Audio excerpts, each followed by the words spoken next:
Nay, si Cory po, bago ko pong girlfriend. Abay, Edgar, ano naman yung dala mo? Matrona? Ay, tunay na mukha ko na yung ina. Ay, huwag kayong magalit. Mapira ho yan. At isa pa, marami ho yung lupain. May-ari yan ng 5 pasong lupa. Ay, gain ka, Edgar. Di mo naman agad sinabi. Oh, siya, tayo pumasok sa loob. Ano bang dapat ng tawag diyan? Iha o ina?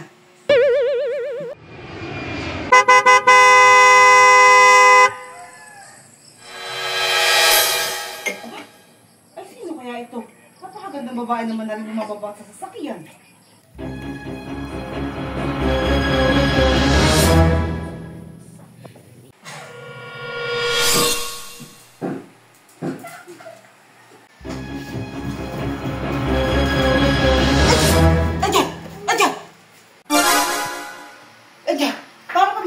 Babaeng bumaba dyan sa harapan ng ating bahay, ba?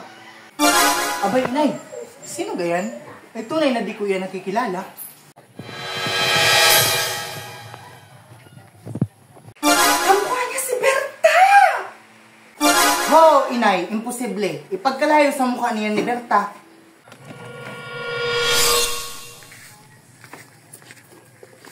Si Berta ay pagkasama ng itsura, baluga, at mabaho. At iyang babaeng sinasabi ninyo ay mukhang artista. Kaya imposible, Inay.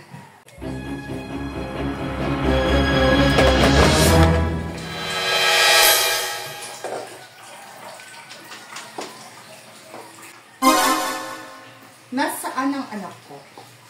Kumusta? Sabihan ng kumukhang kwarta. At sa'yo, Edgar, na may maliit na panto. Abay, Iha! Ay, sino ka? Bagat basta ka na lumapasok sa pamamahay namin? Hindi niyo ba ako nakikilala? Ako lang naman ang lagi niyong inaagawan sa sweldo ng asawa ko. Or should I say, dating asawa ko. Berta? Oh! At sino naman ang matandang yan? Yan ba nawawalan yung lola? Kakamali ka. Ako lang naman ang asawa ni Edgar ngayon. Oh, I'm so sorry kung napagkamalang kitang ina ng aking benang kulang sa hilog. Well, anyway, hindi si Edgar ang pinunta ko dito, kundi ang anak kong si Marta. At bakit mo hinaharap si Marta? Anong kailangan mo sa apo ko? Hindi mo ba naiintindihan? Kaya ko hinahanap si Marta dahil ako ang kanyang ina. At nandito ako upang kunin ko siya sa inyo. Hindi ako makapapayag, Berta. Ang tagal mong iniwan ng anak mo, tapos ngayon kukunin mo? Ako ang nagpalaki dyan. At ako din ang nag-alaga dyan. Well, tingnan natin kung saan aabot yung pag-aalagang sinasabi ninyo.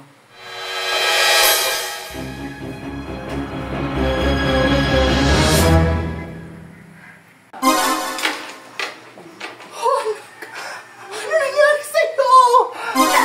Ikaw ba yan? Huwag kang lalapit dyan sa babaeng yan!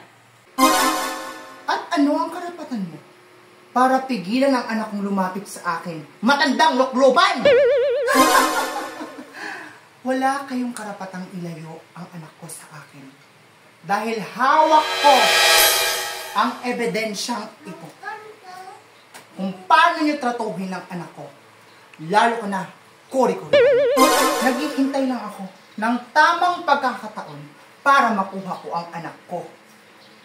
So ayan, basahin mismo ng inyong 6 na mata ang papeles na hawak ko.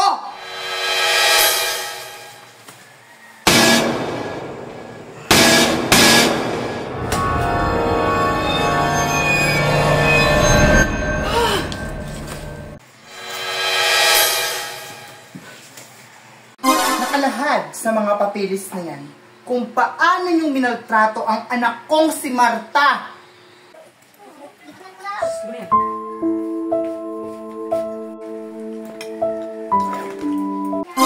mula ngayon, ang pamamahay na ito ay akin na. Dahil binili ko ng lihim ang bahay na ito. Yung sinasabi mo, dahil hindi naman pinagbibili ang bahay na ito! Bakit di niyo tanungin si Edgar?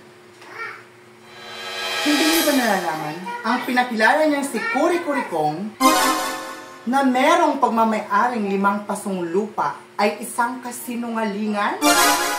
Dahil ang totoo, ang 5 pasong lupa ni Kuri Kurikong ay ako ang nagmamay-ari. Hindi yan totoo! Isa kang hambog-hamburgini ka!